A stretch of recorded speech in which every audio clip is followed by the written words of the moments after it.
विद्यार्थियों, यह 9th class का एक सप्लीमेंट्री का लेसन है जिसकी हिंदी इसमें बताई गई है।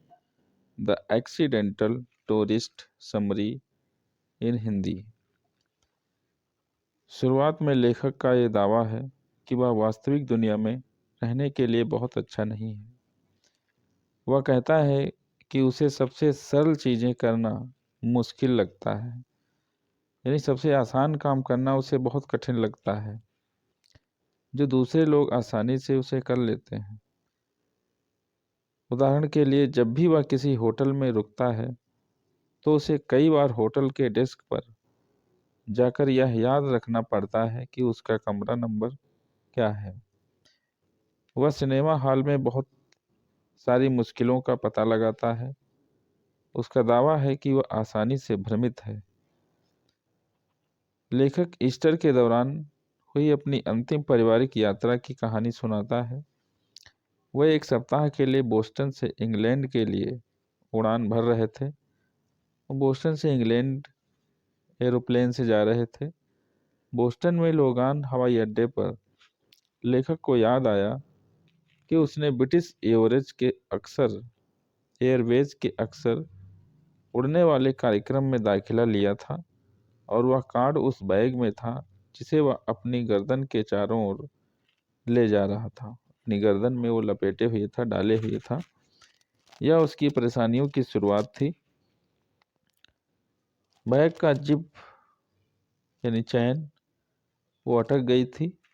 लेखक ने इसे और कठिन से कठिन तब तक खींचा, बहुत तेजी से खींचा, जब तक कि बैग का किनारा खुल नहीं गया और इसकी सामग्री फर्श पर बिखर गई।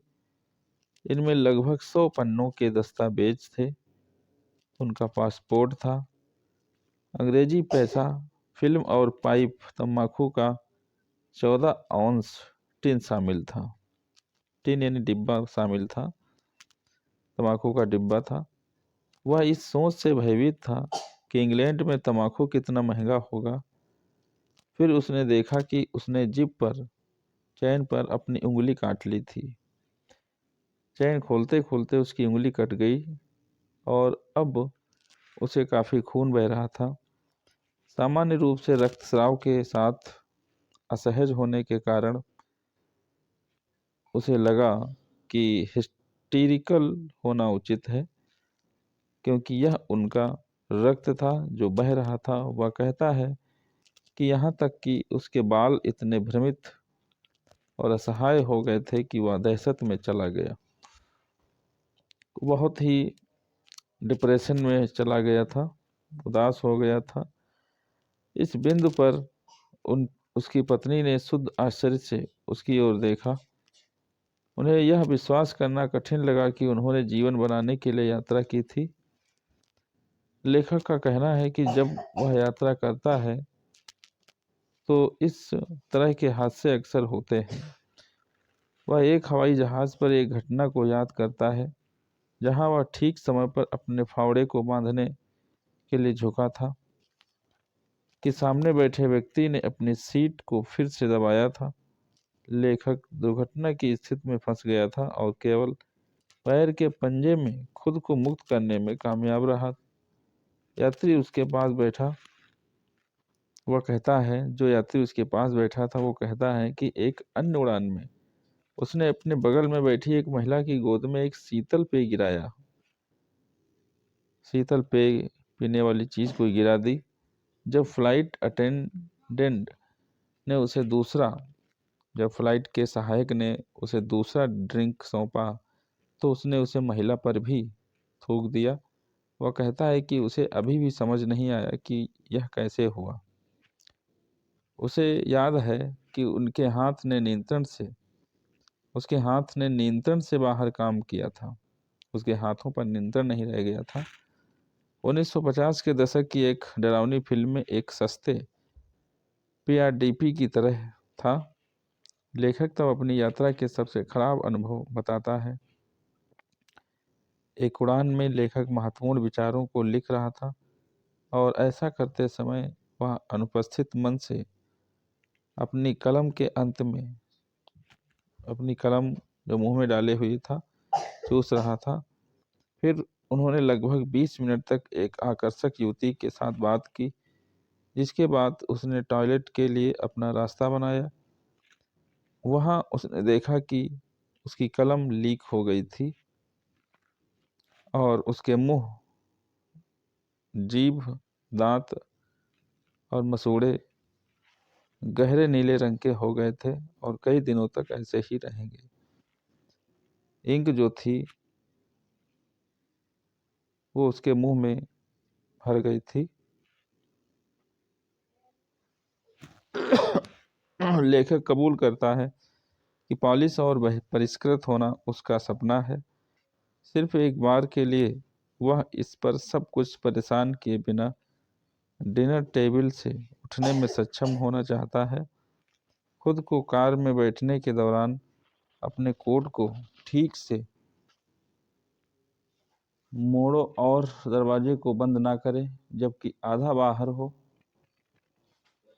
और आइसक्रीम, मोटर, तेल आदि जैसी चीज़ों के साथ इसे बिना दागे हल्के रंग का पतलून पहने।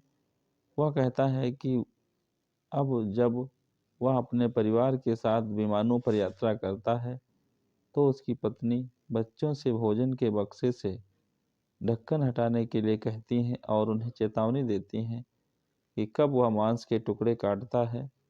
जब वह अकेले उड़ता है तो वह न तो खाता है और न ही पीता है, वह बस स्थिर और शांत बैठता है। कभी कभी अपने हाथों पर उन्हें नियंत्रण से बाहर जाने और दुर्घटनाओं का कारण बनने से रोकता है। उनके अनुसार यह विधि उनके कपड़ों को साफ रखने में बहुत प्रभावी है। भले ही वह एक साल में 100,000 यानी 1 लाख मील की दूरी पर उड़ता है, लेकिन लेखक को कभी भी उड़ता हुआ मील नहीं मिलता। उसे यह काफ़ी निराशाजनक लगता है, खासकर जब वह लोगों को प्रथम श्रेणी में बाली की तरह विदेशी स्थानों पर उड़ते हुए देखता है, जो अपने फ्लायर मील के लिए धन्यवाद है। इसका कारण यह है कि जब वह जांच करता है तो वह ज़्यादातर इसके लिए पूछना भूल जाता है, और जब वह ऐसा करता है तब भी एयरलाइंस इसे रिकॉर्ड करने में विफल रहती है। उसे अक्सर यह भी बताया जाता है कि वह किसी भी फ्लायर मील का हकदार नहीं है। उदाहरण के लिए ऑस्ट्रेलिया के लिए उड़ान पर वह लगातार उड़ता मील की एक बड़ी संख्या हासिल करने की उम्मीद की थी। अपनी निराशा के लिए क्लर्क ने उसे बताया कि कार्ड एक डब्ल्यू ब्रायसन के नाम पर है और टिकट बी ब्रायसन के नाम पर था, इसलिए वह कोई भी मील हासिल करने का हकदार नहीं था। उन्होंने यह समझाने की कोशिश की कि विलियम और बिल का बहुत करीबी रिश्ता है क्योंकि वे एक ही व्यक्ति हैं, लेकिन क्लर्क ने उन्हें खारिज कर दिया। लेखक को इस तथ्य से इस्तीफा दे दिया जाता है कि शायद वह जल्द ही बाली से उड़ान नहीं भरेगा, लेकिन इस विचार में सांत्वना पाता है कि वह बिना भोजन के इतनी लंबी उड़ान से बच नहीं सकता। ऐसी कुछ कहानी ये थी। सप्लीमेंट्री रीडर है और 9th क्लास का ये लेसन है।